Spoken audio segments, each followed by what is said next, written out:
MCAS Spring 2012, Grade 10 Math, Question 13.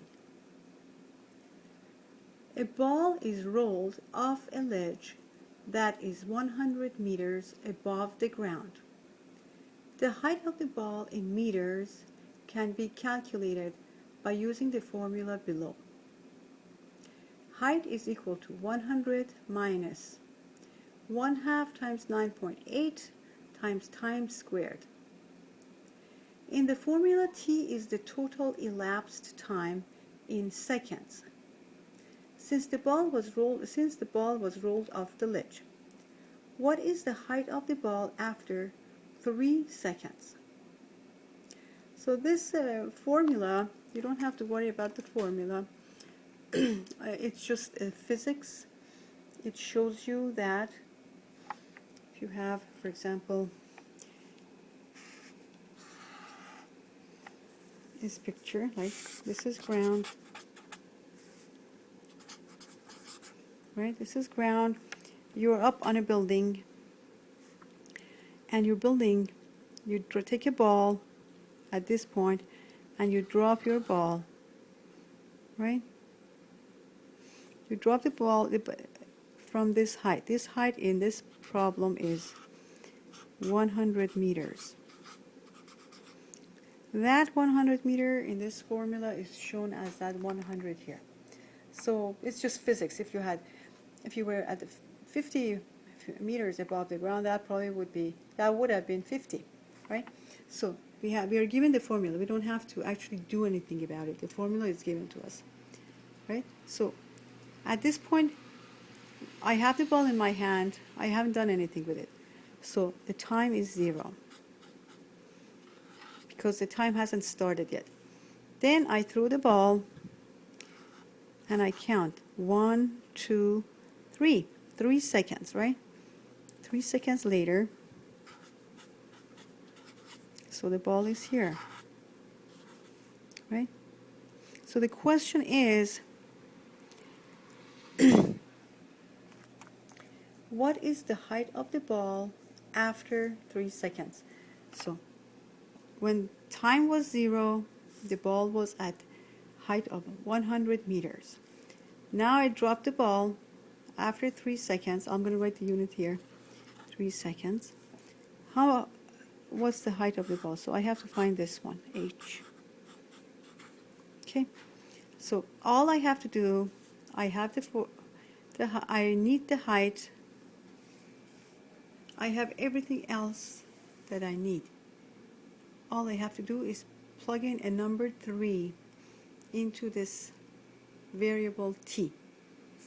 So is equal to height 100 minus 1/2 times 9.8. So 9.8.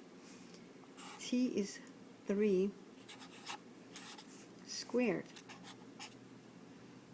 So my height, I'll just write equals to 1/2, 1.8 times 9.8. 1/2 times 9.8 times 3 squared. 3 squared is 9, so your height is 100 minus 1/2.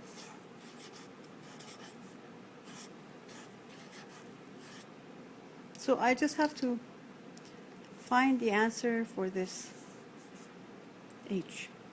So remember, this is question 13, and in question 13 the calculator is not allowed. So 9.8 is close enough to be considered a number 10. You have 1 decimal point here. The number 8 is larger than 5, so we will just gonna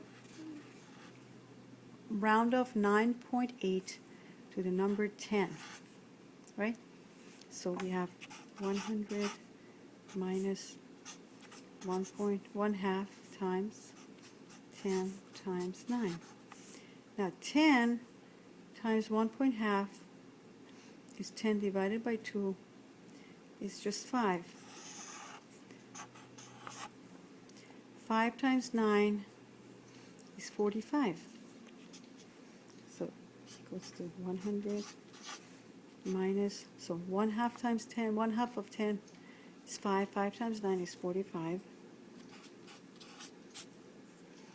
100 minus 45 is 55. And remember the unit is in meters. So height is equals to 55 meters. So after I release my ball and I count 1, 2, 3, the ball has fallen 45 meters and I'm left with 55 meter. So I have the ball travels 45 meter and it's 55 meter above the ground, and that's what it is here. So if I look at the answers, the answer choice is the closest we can get to 55. Remember, we rounded our numbers, so the closest we can get to 55 of all these numbers is 55.9 meters. So the answer is C.